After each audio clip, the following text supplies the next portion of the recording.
Бүгін біз екеуміз арыстан мен тышқан туралы ертегі оқиды. Сен білесің бе бұл туралы ертегіні? Жоқ, апа, білмеймін. Білмейсің бе? Онда кел, ендеше жақсылап тыңда.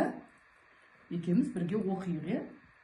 Ертеде орман патшасы арыстан тоғайдың қалың беделінде ұйықтап жатады екен.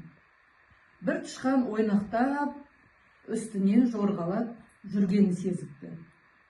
Арыстан ұйқысынан ызаланып оянып, тышқанды ұстап алып өлтірмекші болғанда, тышқан жалбарыныпты. Мінеки қара, суретін қарашы.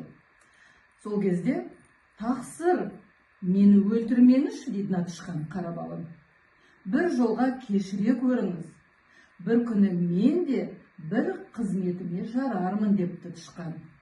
Сол кезде мына арыстан оның сөзіне күліп: сен өзің кішкентай бір тышқансың, менің қандай қызметіме жарайсың?